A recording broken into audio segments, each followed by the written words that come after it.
All right, everybody. Welcome to the premiere episode of Robinson Responds. And yeah, this is going to be your show that's going to give a recap of all the things that happened in the NFL during the weeks of the NFL regular season, postseason, and of course, the big game. So we're in the midst of week 1, and it's been exciting so far. We had two great games with the Thursday night opener between the Baltimore Ravens and the Kansas City Chiefs.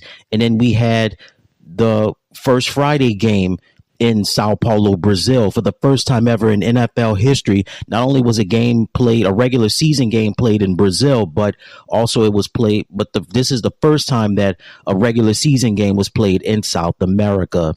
I want to start off talking about the opener with the Baltimore Ravens and the Kansas City Chiefs. I said it before, and I'll say it again. The NFL is a league with quarterback play. We are in the era of not just high-powered offenses, but this is the era of the quarterbacks. Lamar Jackson, Patrick Mahomes. This was a treat. Patrick did what Patrick does, right? Or should I say Patrick was just doing what Patrick does best, right? Making plays, the Harry Houdini of the NFL, the Mahomes magic, bright spots throughout the game.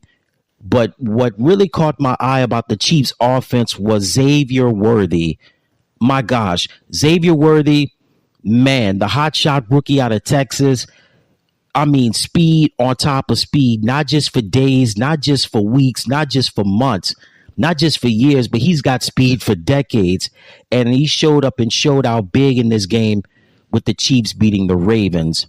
Also, Rashee Rice.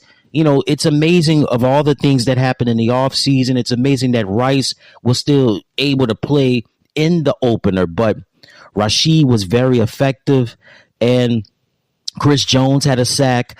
But again, this was really all about the quarterbacks, and not just with Xavier Worthy at the wide receiver position, but it was quarterback play. Lamar Jackson going up against Patrick Mahomes. As I stated earlier, Mahomes was doing what Mahomes does best, providing that Mahomes magic, getting those passes in, getting the job done. Not a great game, but he had a good game. Lamar Jackson, he completed 26 out of 41 passes for 273 yards and a touchdown pass. But he also had 16 carries for 122 yards. Now, the Ravens in the offseason, they signed Derrick Henry to a 2-year contract. Derrick Henry had a touchdown in this game, but he only had 13 carries for 46 yards. If Baltimore wants to have a successful season, Derrick Henry's got to carry the ball at least 20 to 30 times a game. When your quarterback is your leading rusher with over 120 yards, going forward, that's not going to look good. And considered Lamar lost weight during the offseason, that could hurt him as the season goes on, especially as we get into October and especially when the real NFL season starts between late November and early January, when the weather gets colder and teams and defenses really start gelling. That's going to be an interesting situation right there. But going forward, Derrick Henry's got to get the ball at least 20 to 30 times. So in a nutshell, Lamar was the leading rusher for the Ravens. He did have a touchdown pass. He had over 270 yards passing. Now, on the receiving side, Isaiah Likely, 9 catches, 111 yards and a touchdown. Rashad Bateman, 2 catches, 53 yards. Justice Hill, 6 catches, 52 yards. Zay Flowers, 6 catches, 37 yards. And Mark Andrews only had 2 catches in this game. Now, I talked about Patrick with the Mahomes magic, also was pretty accurate in this game. Lamar Jackson, not so much. Lamar, the athletic ability, the arm strength, the accuracy was not there in the kickoff opener. He missed Zay Flowers on a lot of passes. He missed a lot of passes on some key drives, including there was a play in the final moments of the game where Zay Flowers was wide open in the end zone and Lamar missed him. Lack of accuracy. Not only did he miss Zay Flowers on more than a few plays, but also Justice Hill, the backup running back. He missed Justice on a lot of plays as well. Lamar, the accuracy problems continue for him, and it hurt him. Not only did it hurt the Ravens in trying to get this victory with Lamar's accuracy, but Derrick Henry should have gotten the ball more than 13 times. You bring in a workhorse, old school NFL running back like a Derrick Henry, he's got to touch the ball more than 13 times. Very unnecessary. Now, in the grand scheme of things, I think Baltimore will learn from this game. They'll get better from it, but Lamar has got to be more accurate. His targets have got to get better. Zay Flowers would have had more than 6 catches. Justice Hill would have had more than 6 catches. Even Lamar missed Isaiah Likely on some key plays, as well as Mark Andrews. But in the end, the NFL, it's a quarterbacks league, and it came down to Lamar Jackson and Patrick Mahomes. Mahomes, 20 out of 28 for 291 yards, a touchdown pass and an interception. Lamar Jackson, 26 out of 41 for 273 yards and a rushing touchdown. So clearly Mahomes was more accurate. Lamar, dynamic with his athletic ability, but the accuracy is still off. But I don't think this is the last time we're going to see Lamar and Patrick go head to head. This could be something interesting going forward. I mean, we talk about currently the quarterback play in the league with Joe Burrow, Josh Allen, Tua Tagovailoa, Trevor Lawrence. You name it. And now we have Patrick Mahomes and Lamar Jackson. So, again, I don't think this is going to be the last time that we see these two teams. But going forward, Mahomes and company, they will clean it up. And the Ravens, I think they'll clean it up as well. I think Lamar will get better. I also think Derrick Henry will definitely get more carries, because 13 carries, only 46 yards, that's just not going to cut it going forward. But nevertheless, it was a thrilling game towards the end. Lamar threw a pass to tight end Isaiah Likely in the end zone.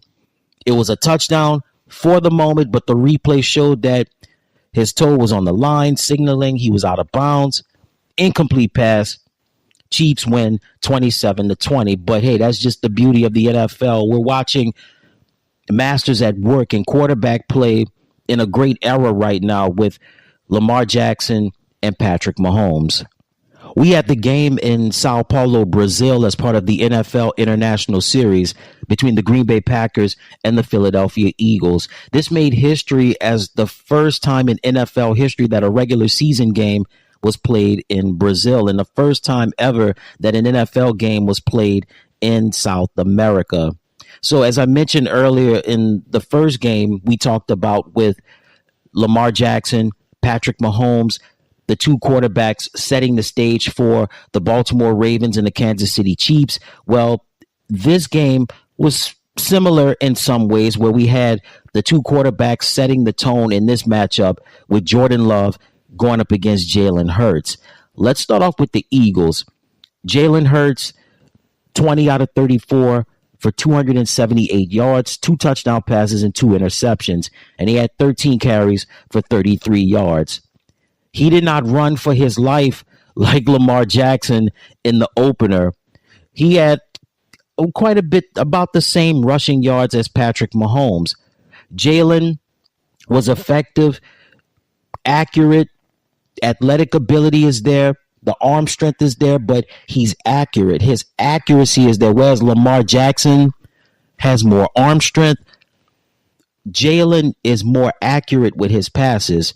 Now, there were some issues that went on with the offensive line, particularly the new center that's in there. Of course, Jason Kelsey, he's retired. So there were things that the Eagles had a lot of problems on the offensive line, and they're going to have to clean that up going forward. But however, What saved the Eagles in this matchup was, of course, the consistent throws of Jalen Hurts and also to Saquon Barkley. 24 carries, 109 yards, 2 rushing touchdowns, and he had a receiving touchdown as well.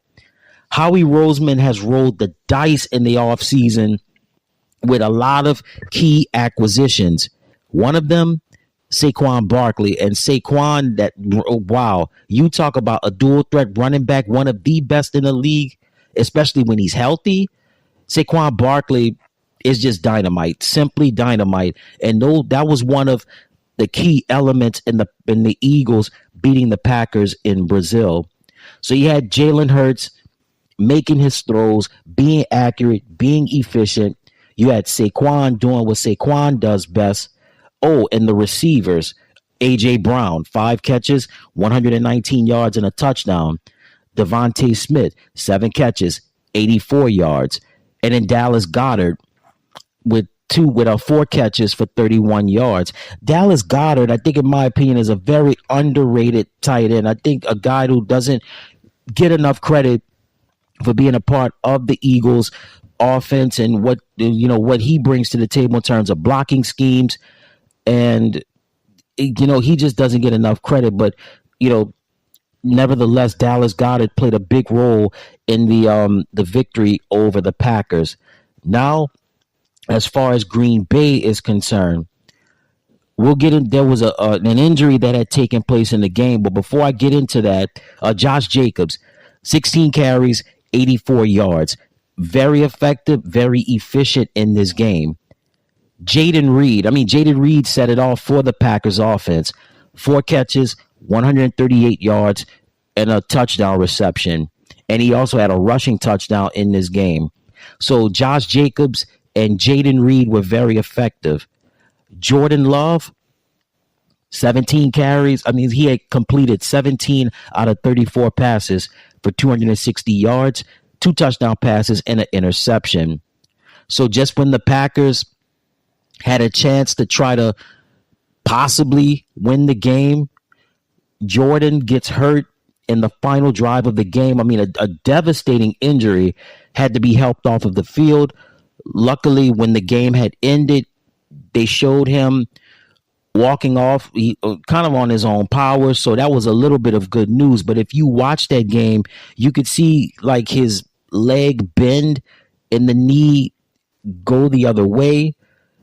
And there's more tests that are going to be done. They're going to do the MRI whenever the Packers come back to Wisconsin or coming back from Brazil. But that injury was devastating. And considering that Jordan Love signed like a 4-year contract extension worth over $200 million about a month ago, and let's just hope and pray that everything is going to be solid. I don't think the injury is serious as once thought, especially when I saw him get up and walking, and it looked a little bit better. But if you watched the game and you saw the replay of that, how the leg went one way, then the knee went the other way, that was a nasty injury. But let's just hope and pray that it's not anything serious, because the Green Bay Packers are rolling the dice on Jordan Love with that contract extension. He's the future. He's the franchise quarterback now. So there's a lot at stake with this. And again, the Eagles beat the Packers 34-29. So far in this NFL season, what a way to open up the 2024 NFL season. 2 exciting games: Ravens Chiefs, Packers Eagles. And to summarize everything, the main headline for this is the quarterbacks. Patrick Mahomes was accurate, was good. It was week 1. I think as the season goes on, they're going to get even better. Travis Kelce, he's going to get his. Rashee Rice, depending on what happens with the whole legal thing, until then, he's going to be solid. Xavier Worthy, look out. Could be an early candidate for Rookie of the Year. As far as Baltimore is concerned, Derrick Henry, He's got to get touch the ball more than 20 times. And for Lamar Jackson, he can continue to use his legs, but have to be very careful because he took a lot of hits in that game against the Chiefs and needs to be more accurate. As for the Eagles, they've got something great going in Philly. Saquon Barkley, if he can stay healthy, he is going to give defenses fits. And Jalen Hurts continue to be accurate with the passes, and his receivers can catch, make the plays like A.J. Brown, Devontae Smith, Dallas Goedert, so on and so forth. Just continue to play Eagles football and just to work on the offensive line, particularly at the center position where they can make clean handoffs. And as for the Green Bay Packers, listen, it's a lot of uncertainties right now with the injury to Jordan Love. They're rolling the dice on Jordan. He's the franchise quarterback now. Packer fans, football fans, they're paying attention. They're trying to figure out how is the season going to go. If the injury is not as bad, if he's only going to be out for a few weeks or even a month, how will the offense go? Well, Josh Jacobs. If Jordan Love is out for an extensive period of time, Josh Jacobs is going to be the one that's going to have to carry it. But let's just hope and pray that the injury is not as serious to Packers quarterback Jordan Love. Well, that's going to do it for this edition of Robinson Responds. Thank you so much for tuning in. Hey, everybody. Thank you so much for tuning into the channel. Remember to click like, share, and subscribe. And thank you for watching.